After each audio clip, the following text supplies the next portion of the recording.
Welcome to Bards and Barrels, the podcast for Dungeons & Dragons players new and old. We're just a few 30-something dads who play D&D on the regular.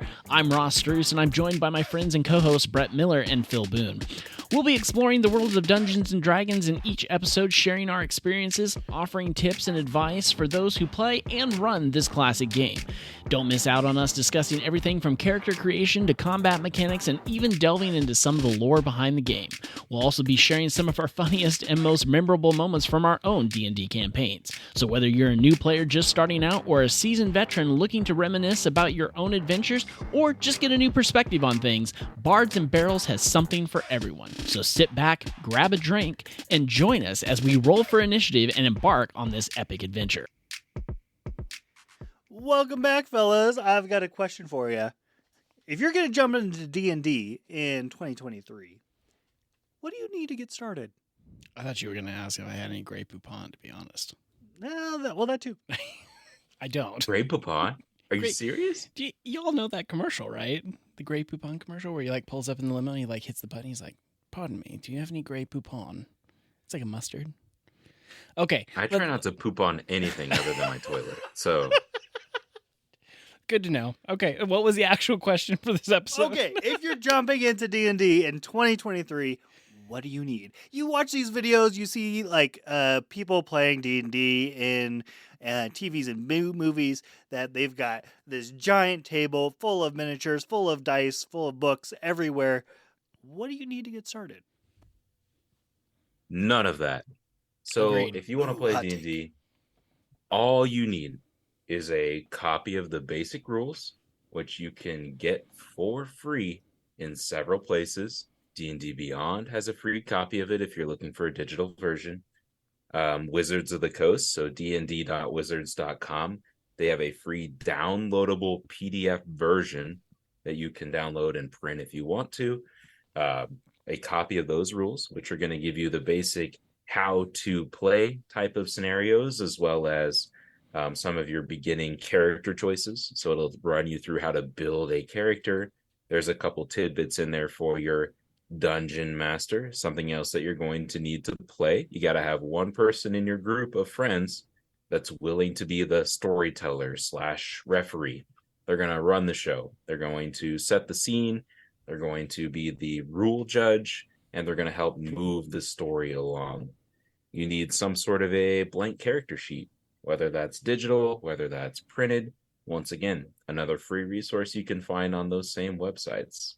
And the one that's kind of, you sort of need it, but you don't need the physical version are the dice. That's what I think you need. What do you guys think? I think you're absolutely right. You don't need any of that thing. Most of the time what we see when we see people playing D&D, either in pop culture or whatever, is we're seeing the sexified version, right? I was jumping onto D&D Beyond earlier and looking through starting a new character, and there's pre-built characters in Beyond. So you don't even have to spend a bunch of time trying to come up with your own character. You can start by just going into Beyond 20 minutes before your first session and looking at, hey, what are some of these pre-built characters? They give you a level 1 character that's all set up for you. Not a lot of backstory, not a lot of detail. You can add that later on. But it gives you the base character, the base stats. As long as you spent a little bit of time familiarizing yourself with what a character sheet is, some of the details about how to read a character sheet and some of the skill sets, spell attacks potentially, how do you use that in gameplay, you're good to go. So one of the things I just want to throw out there real quickly, kind of as a DM that's worked with groups that have had no experience, had mixed experience, and have had some experiences.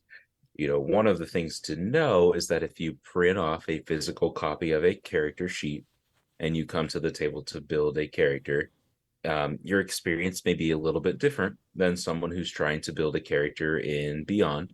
So one of the advantages of using D&D Beyond to build your character is that a lot of your choices are laid out for you. You kind of just get to pick them from a list. Whereas if you're going to build a character on, piece of paper with your pencil, you actually have to read. You got to read some of the things in the handbook or the basic rules to kind of learn how that character is built. It will teach you a lot about the game. But if you're looking to show up at a table one afternoon, you want to build characters and start a campaign. Honestly, I would probably enter that session with some sort of a phone, tablet, computer, maybe, that you could create a character in D&D Beyond. It will just make your character creation process a little bit easier. I will say, I'm very much a lazy player. I don't want to have to remember this stat adds into this stat, adds into that stat, and the interconnection of those things. I don't remember that, especially as you level up and that changes. That's too much for me. I'm going to let D&D Beyond handle that for me because knowing that the initiative modifier or the proficiency bonus affects this or that, too much for me. I'm just going to let that happen automatically in Beyond and just roll with what it tells me. I think one of the kind of to go back, one of the things you mentioned, Phil, talking about you need some dice, right? And if you're going to go with a digital player sheet, there's some dice in there that are going to roll automatically for you, pushing certain buttons. And even if you're not using that, you still don't need dice anymore. You can say, "Hey Google, roll a d20 for me," and Google will roll a d20 for you, or Alexa will, or any of them will, which is so much different than the players back in the day who used to start with this. So speaking of dice, that's another thing that a lot of people jumping into the game are like, "What's up with all the dice?" I only know dice from Yahtzee. Which are Somebody all tell me about D6s, some of these by the dice. way. Yeah. Yeah. I mean, at the end of the day, what it is it's just a way for it increases chances for certain things, right? So if you do an attack, you're going to roll a d20. So that's for chance, right? And then for damage and stuff, it's based on how hard are you hitting. So like a d6 is going to be lower than a d10 or something like that. That's the very base thing. Yeah, so for anyone who's not familiar with like a D&D set of typical dice, usually you have 7 dice kind of in a set, and it's comprised of, a 4-sided dice, a D4, a 6-sided dice, which is your standard D6 that you see in, most board games, a 6-sided die, an 8-sided die called a D8, a 10-sided die called the D10, 12-sided die called the D12, and then the most popular die that we use, the D20, the golden die, 20-sided dice, and then something also that's technically called a D100 or a percentile dice, but typically still just has 10 sides. As Ross kind of alluded to, your big rolls in D&D, your ability checks, your attack rolls, your saving throws, all of those things depend on the roll of the D20. You're going to roll a 20-sided dice. You take whatever is on the face of the dice that rolls to the top, and you typically add or subtract a modifier to that to determine what your roll is going to be. And then those subsidiary dice, D4s up through D12s, those typically determine maybe how much damage you're going to inflict on a hit. And percentile dice, you're going to use that D100 not that often. It's used when you're rolling on a loot table, maybe when you're determining probability, something along those lines. And I should note that no matter what dice you're rolling, you always have an equal chance of being screwed because we've all been screwed at some point by the dice. So just being real here. Doesn't matter what you roll, you're going to roll some ones at some point. So sorry. And beware, as you get into like acquiring dice, it is a slippery slope. You're going to want more dice. You're going to want different colors of dice. You're going to want dice that if one dice isn't rolling well, you can go put it in dice jail and roll a different dice. So true. Yes. So speaking of slippery slopes, though, actually, Phil, go ahead. So raise of hands, and so that way no one can see it here. So it's just going to be on video. But how many of us have spent more than $100 on one set of 7 dice? No. On one set? Ooh, I have not gone that extreme yet. Well, shit. You were expecting more hands, and it was just yours. I was expecting more than just my own hand to raise. And it wasn't for me. It was for a friend. Oh, that's okay. So that's not. That doesn't help. It's well, I don't know. I feel if it's a gift, you're slightly forgiven. That's nope. I'm greedy. Not the only set that I purchased for over $100. Okay, never mind. I take back my previous comment. Sorry. Speaking of slippery slopes, though, and this is kind of going back to our original question of what you need to play D&D. The funny thing is, as we've alluded to, you don't need a whole lot of anything to play the game, which is amazing because even your typical board game, name your board game, costs $50 nowadays. You can buy the player's handbook for $30 and play from there. The funny thing is, though, as you play, you tend to acquire things. You buy dice, you buy maps, you buy battle maps you can draw on, you buy more books, you buy more things, and it is definitely a slippery slope. So on the flip side of all this, though, somebody's got to be the DM. Mm-hmm. What does the DM need to get started? So that's a good question, Brett, and I'll kind of hit on that one because I feel like I've kind of slid into that role, especially in the group that we play in on a regular basis. I've become the DM, and I would say kind of general necessities as a DM. You technically could become a DM using the basic rules. However, there are a lot of gaps if you are just trying to use the basic rules to be a dungeon master. Realistically, if you want to be the dungeon master for your group, and I encourage you all to try it at some point, you may try it and find out it's not your cup of tea, but I want you to try it. I would suggest that you obtain a copy of the Dungeon Master's Guide. Now, if you're just looking to get your feet wet and you don't want to buy it, maybe see if someone in your party has a copy of it that you could potentially borrow. And I actually think it's really beneficial as a dungeon master to also have a copy of the player's handbook. So that way you can make sure that you're familiar with all of the pieces of D&D that exist in the player's handbook. There are some reference tables, getting to know the classes and what features they have that exist in the player's handbook that don't show up in the Dungeon Master's Guide.